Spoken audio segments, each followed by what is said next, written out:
ya. Kaget saya. Oke, caranya untuk mengecek menghindari ini ya. Kalian teman-teman bisa melakukan namanya kutipan langsung ya. Kutipan langsung itu adalah apa ya? Mana ini contohnya? Nggak ada di sini kayaknya. Ini semuanya sebagian besar kutipan tidak langsung ya.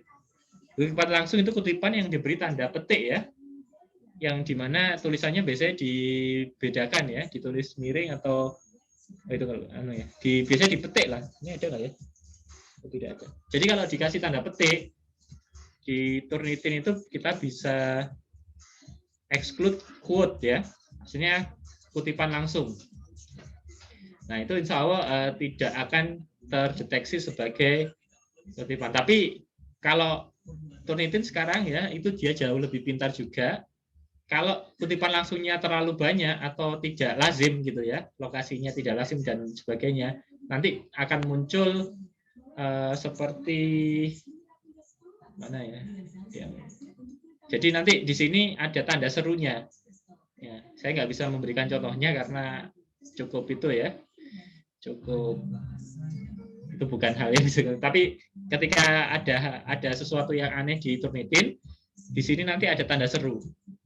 Jadi artinya ada hal yang aneh dari penulisan artikel ya, entah dari pengutipan, entah dari jumlah kata dan jumlah tampilannya yang berbeda ya. Biasanya banyak yang mengakali gitu ya. Tapi sebenarnya nggak perlu mengakali teman-teman ya, karena pada dasarnya sederhana kok proses kerjanya dan kita juga nggak perlu mengakali seribet itu. Karena banyak yang bisa temui, tapi bisa lah ya tinggal dibuat. Ya, yang pertama tadi kita buat kutipan langsung, jadi di quote gitu ya. Yang kedua adalah kita rubah konteksnya. Jadi konteks pembicaraannya, misal yang di sini ya, pada pelaksanaan pembelajaran. Nah, ini saya highlight ya, kalau nggak bisa.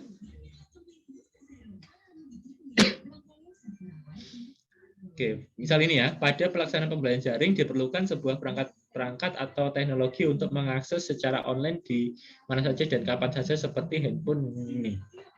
Oke, nah pada pelaksanaan pembelajaran daring ya, itu bisa dirubah pada pemanfaatan teknologi, bisa dirubah ya dari kalimat pasif ke aktif gitu. Misalkan sebuah perangkat-perangkat teknologi yang berbasis digital ya, kita bisa rubah konteksnya tapi intinya dengan maksud yang sama gitu ya. Pada perangkat-perangkat teknologi berbasis digital dapat dimanfaatkan untuk mengakses pembelajaran secara online di mana saja dan kapanpun ya. Ini kan kapan saja, dimanapun dan kapanpun. Nah, bisa dirubah seperti itu.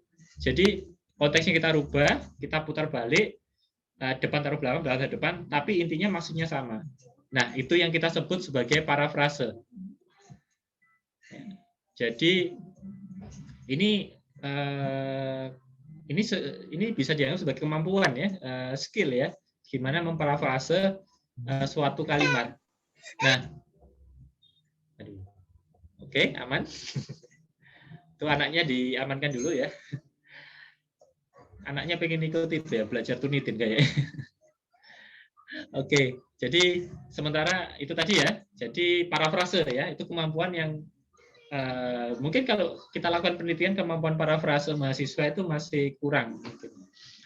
Apalagi di Indonesia ya, itu sangat kurang sekali. Karena kalau di luar negeri itu seringkali itu kita diminta pendapat dengan bahasa kita sendiri. Nah, yang sering dilakukan ya mungkin teman-teman juga pernah mengalami ketika di SMP, SMA gitu ya. Seringkali ketika kita dimintai pendapat, kita mengulang lagi pendapat orang yang kita baca. Ya, jadi bukan mengutarakan pendapat sesuai dengan pemahaman, sesuai dengan bahasa kita sendiri. Nah, kebiasaan itu yang membuat kemampuan parafrase kita itu cukup rendah, bisa dikatakan rendah ya. Saya nggak tahu apa sudah ada penelitian atau enggak, tapi yang dari saya amati karena saya termasuk berkecimpung di Turnitin ini sejak kapan ya? Sejak 2014 mungkin ya. Dan menangani Turnitin anak S1, S2 bahkan S3 gitu. banyak sekali kasus-kasus seperti itu. Ya. Mereka kesulitan. Sering mereka ambil dari internet ya, bahkan dari website blog yang umum gitu ya. Mereka hanya copy paste ya. Saya nggak tahu mereka sengaja atau memang tidak tahu ya prosesnya. Walaupun kalian punya ide yang bisa kalian ambil dari website seperti itu, harus kalian adaptasi sesuai bahasa kalian sendiri. Ya. Nah itu yang perlu latihan memang ya.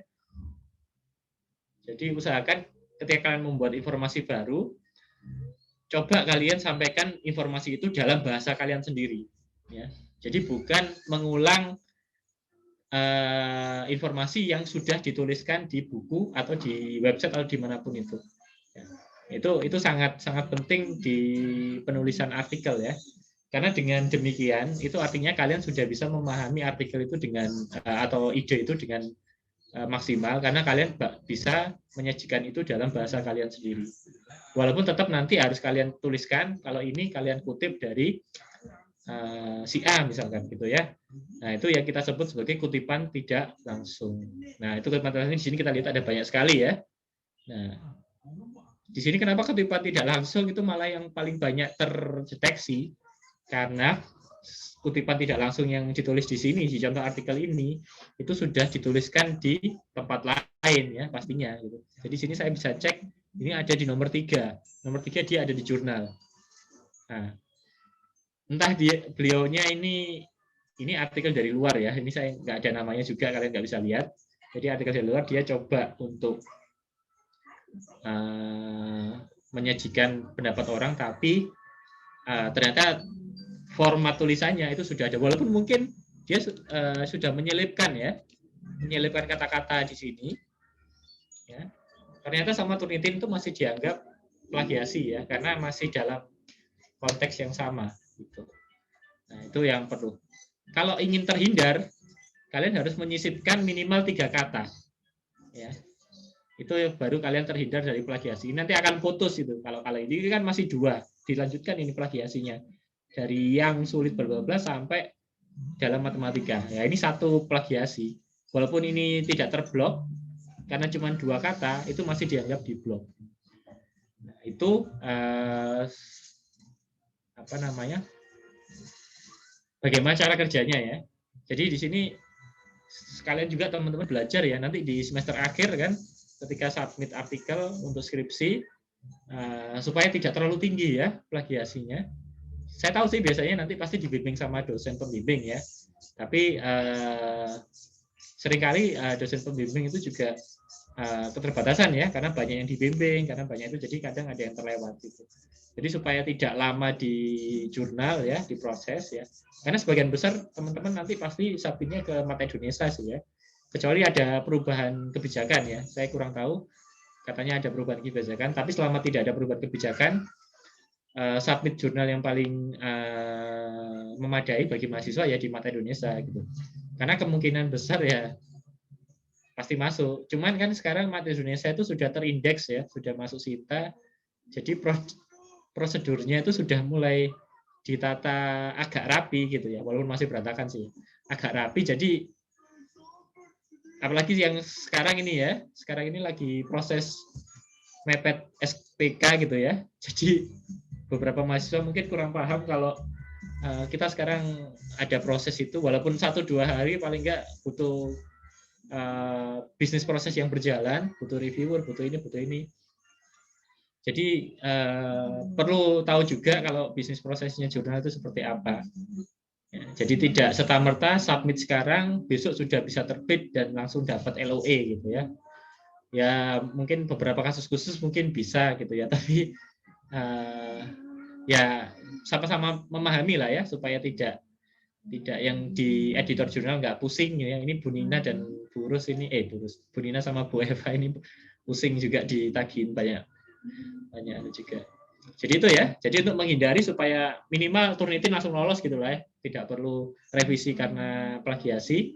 Itu beberapa cara. Saya tidak mengakali ya, tapi itu memang harus menulis artikel memang seperti itu ya. Jangan menuliskan apa adanya dari sumber, tapi coba parafrase sesuai bahasa yang kalian pahami, sesuai bahasa Anda sendiri. Ya, Yang seperti itu. Karena di luar negeri itu seringkali seperti itu gitu. Ketika kita diskusi gitu ya, mungkin diskusi dengan dosen dari luar negeri itu, beliau itu justru mencoba memahami apa yang kita sampaikan, dan beliau menyampaikan dengan bahasa beliau sendiri gitu loh. Saya bahkan takjubnya itu kesimpulannya beliau dari apa yang saya katakan itu lebih canggih daripada maksud saya sebenarnya gitu. Jadi saya pernah ditanya tentang pendapat saya tentang ini, saya jelaskan simpel sebenarnya.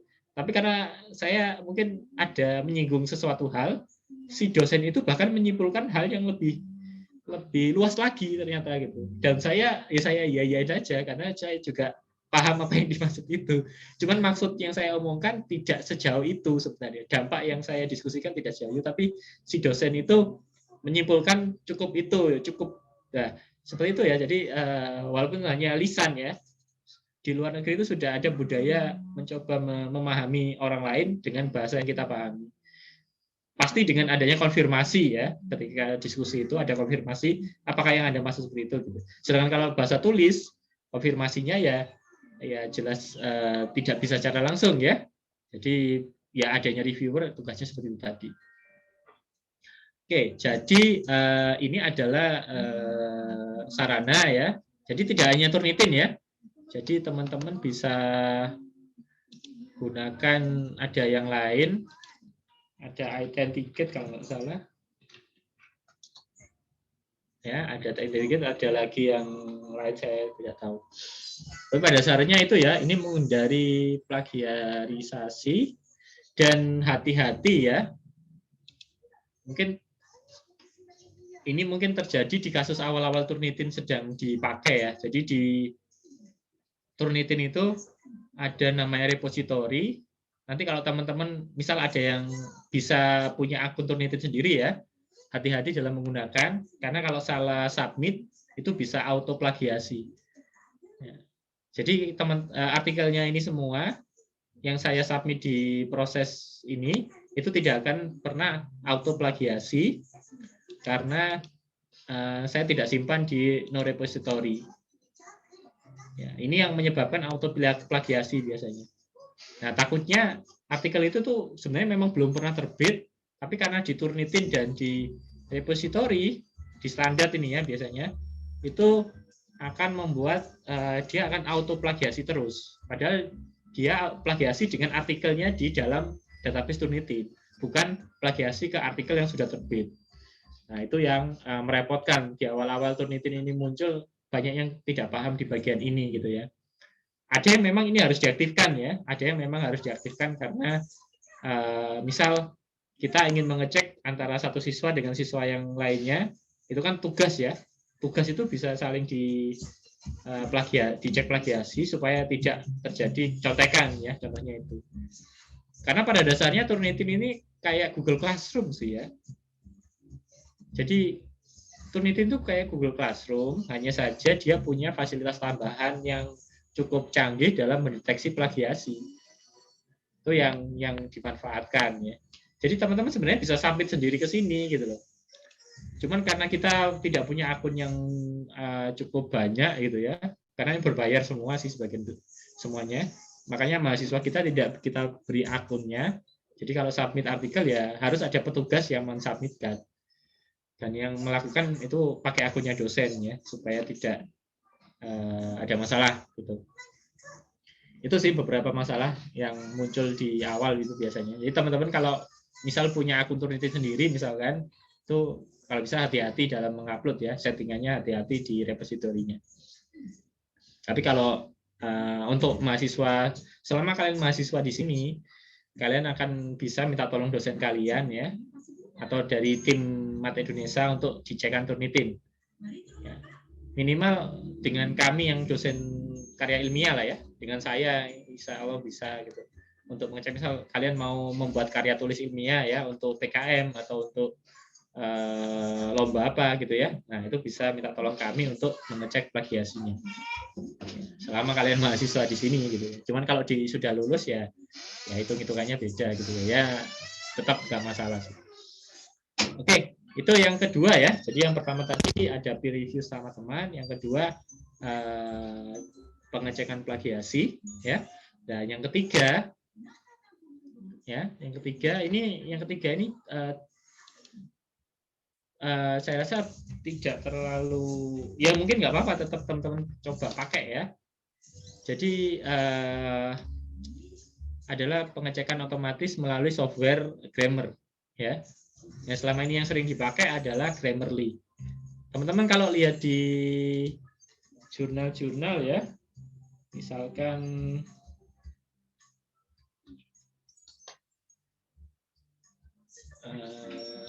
jurnal Cakrawala misalkan ya.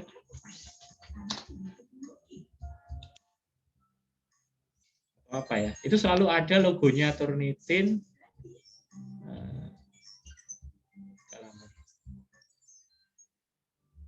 Oke, biasanya pokoknya kalau kalian mengunjungi jurnal ya, itu selalu ada logonya Turnitin. Ini enggak ada. Beberapa jurnal itu biasanya menuliskan logo Turnitin atau JRPPM aja ya. Ada enggak ya? Ya, ada Turnitin ya. Oh, kayaknya belum terlewat ya. Terlewat di sini kayaknya. Jadi ada Turnitin, ada Grammarly. Jadi itu beberapa tools yang bisa teman-teman pakai ya. Salah satunya Grammar ya. Nah, memang ini lebih khusus di bahasa Inggris ya. Jadi ini selain juga ngecek grammar, dia juga sebenarnya bisa jadi plagiarisme ya. Jadi bisa ini juga, cuman ini memang berbayar pakai kartu kredit ya. Kalau yang gratis itu tidak beberapa akses itu tidak banyak gitu ya. Saya kemarin sempat punya akun premiumnya, cuman sudah habis ya. Mau memperpanjang kok awang-awangan. Karena saya nggak punya kartu kredit, jadi saya minta tolong ada orang yang membuatkan akun, ternyata dibagi-bagi ternyata akunnya itu.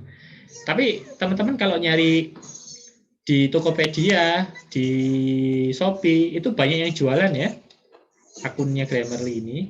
Cuman hati-hati ya.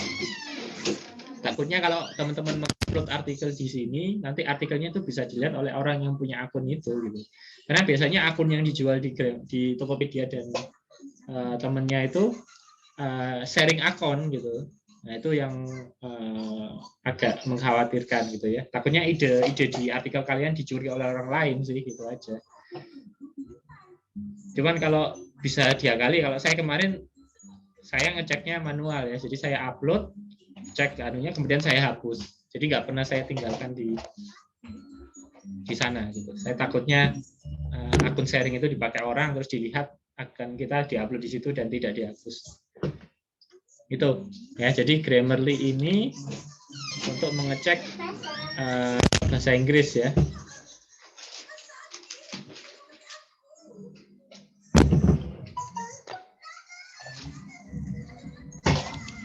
Nah, bisa itu ya, bisa dimasukkan di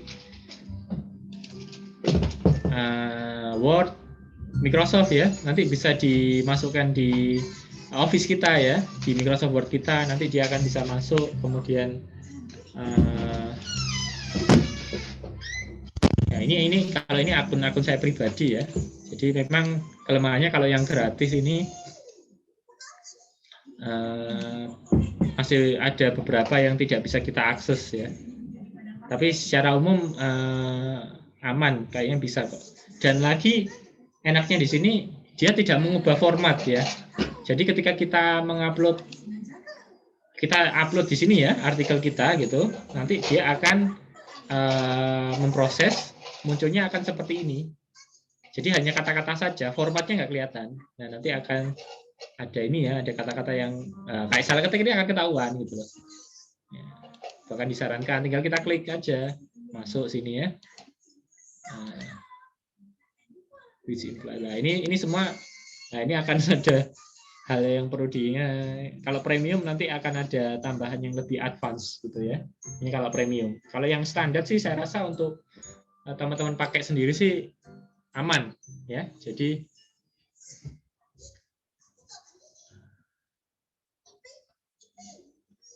baik.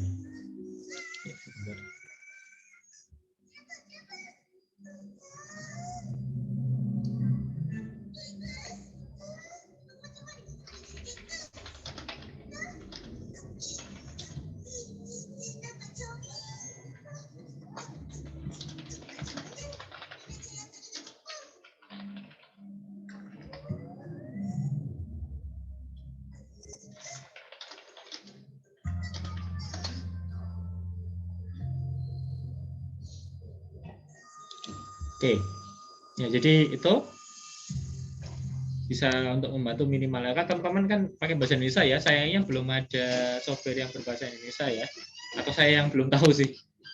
Jadi minimal dari abstrak yang berbahasa Inggris lah ya, bisa ditata dari sini. Karena saya kadang juga menyarankan langsung pakai Grammarly untuk pengecekan bahasa Inggrisnya. Oke.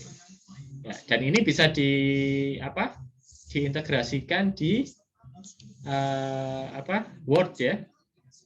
Jadi bisa diintegrasikan di Word kalian ya.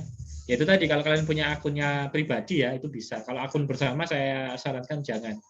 Sharing account saya sarankan jangan diintegrasikan ke Office ya. Karena takutnya bisa mengakses artikel-artikel kita yang bukan anunya gitu. Oke. Jadi itu ya yang perlu teman-teman coba ya. Kalau misal artikelnya bahasa Indonesia tapi cuman abstraknya saja berbahasa Inggris, ya sudah di copy pastekan aja di sini. Nah, pakai tadi yang new, kemudian ini dipastekan di sini ya, artikelnya abstrak yang bahasa Inggris tadi di copy pastekan di sini.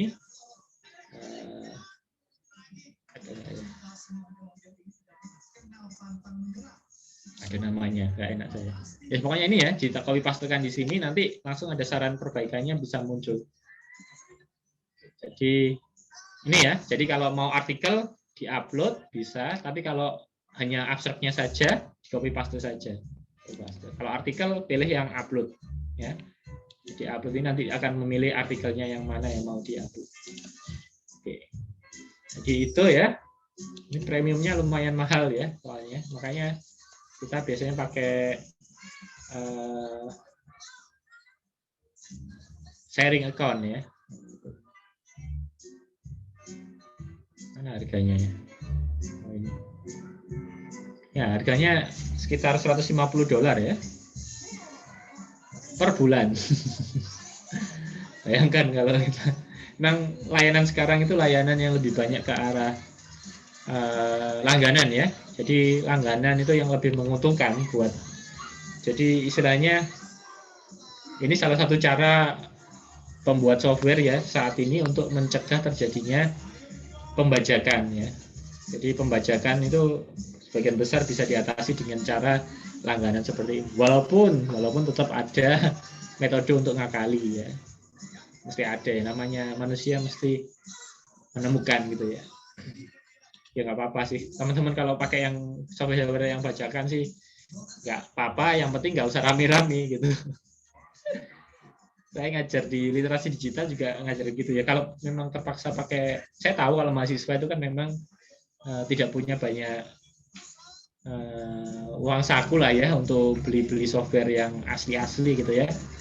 Kayak saya kemarin beli video script langganan langsung gitu ya. Walaupun memang belum maksimal sih saya rasanya. Tapi itu paling nggak kita mengapresiasi pembuat software gitu ya.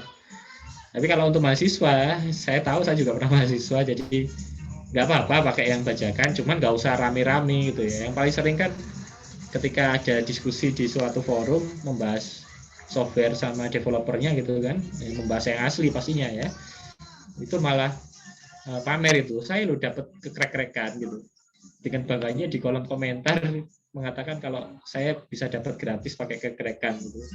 Itu kurang apresiatif lah istilahnya ya, literasi digitalnya kurang gitu. Ya minimal itu ya. Jadi kalau memang terpaksa pakai yang gratis atau bajakan ya bajakan, nggak apa-apa. Tapi nggak usah rame-rame. Kalau temennya minta dikasih, nggak usah di-share gitu aja. Sama untuk yang lain kayak install software kayak install game ya, game saat ini kan juga misal yang suka main game ya, yang suka. Kalau yang di Android itu sebagian besar softwarenya itu berlangganan ya, bisa langsung bayar pakai pulsa enaknya itu seperti itu. Oke, ini yang ketiga ya, pengecekan penulisan menggunakan Grammarly. Yang terakhir, ini susunannya nggak harus urut ya, jadi bebas mau yang dilakukan yang mana dulu. Tapi kayak bahasa Inggris ini kan nggak terlalu misal artikelnya bahasa Indonesia berarti hanya abstraknya saja. Nah, yang terakhir, ya bukan yang terakhir sih, yang satu lagi adalah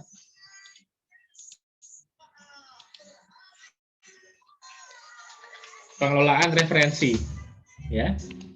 Nah, ini nanti akan kami buatkan videonya ya supaya lebih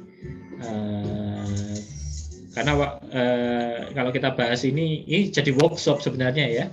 Karena dulu kalau tahun 2018 saya ingat atau 2019 ya seingat saya itu jurusan mengadakan workshop untuk mahasiswa ya gratis. Jadi di minggu karya ilmiah kalau nggak salah ya. Iya, kalau nggak salah dulu universitas pernah mengadakan minggu karya ilmiah kalau nggak salah, minggu apa ya saya lupa ya. Guru waktu itu tahu. Jadi satu minggu itu ada seri seminar sama workshop ya. Jadi Senin sampai Jumat itu ada seri seminar sama workshop. Tidak ada perkuliahan seingat saya. Jadi di salah satu harinya itu ada workshop sehari untuk menggunakan Mendeley. Nggak tahu saya sepertinya teman-teman sudah ada yang pakai sih ya.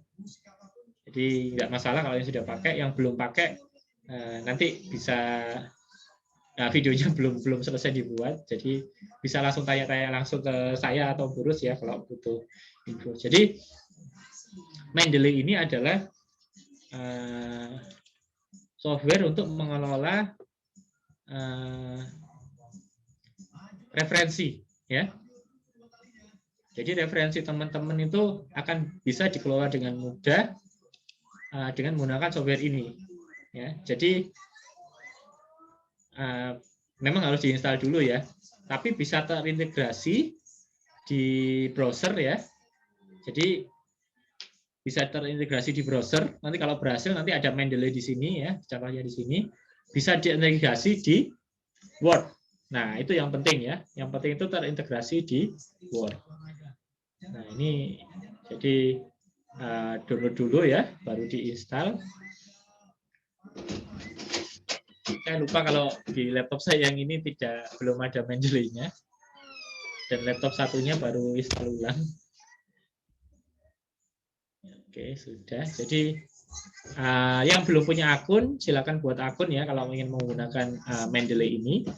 Terus Mendeley ini dia akunnya itu terintegrasi dengan Elsevier. Nah, akunnya terintegrasi dengan Elsevier ya. Jadi apa sih sebenarnya Mendeley itu? Mendeley itu pada dasarnya itu software untuk mengelola referensi, tapi bisa juga dijadikan media sosial untuk para peneliti. Ya, kita coba ya. Ini saya sudah punya akun di sini saya. Sembari saya install.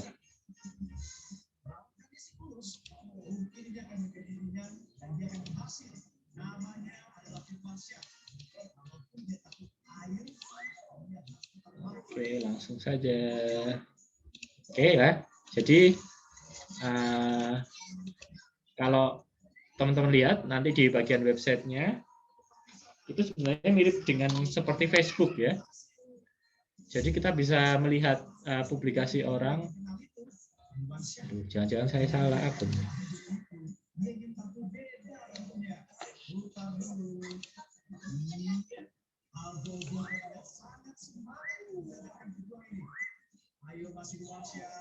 Gimana? Oh, mungkin.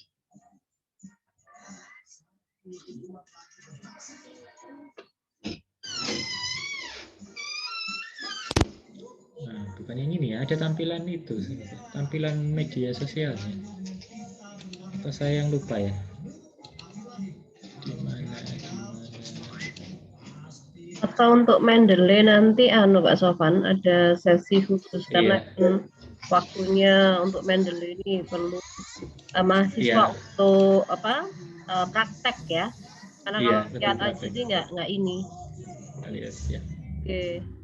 Ya itu ya, nanti mungkin kita cari waktu untuk workshop. Jadi insya Allah ini membantu sekali ya teman-teman, terutama dalam mengelola referensi. Pertama kayak mengelompokkan referensi ke artikel. Yang kedua adalah nanti di Word-nya teman-teman yang sudah buat,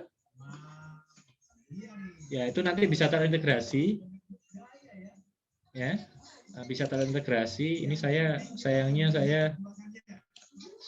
yang nggak ada, saya sempat di sini harus nanti akan muncul Mendeley di sini. Ya, nanti itu membantu sekali untuk menulis referensi. Kalau teman-teman menulis referensi kan manual ya, satu persatu diketik.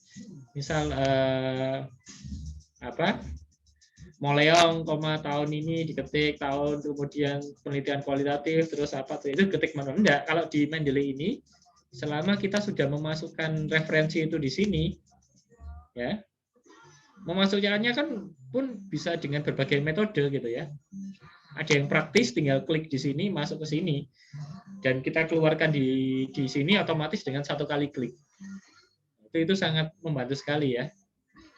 Ini juga menghindari teman-teman ketika, loh ini sudah saya kutip ya, artikelnya di mana gitu.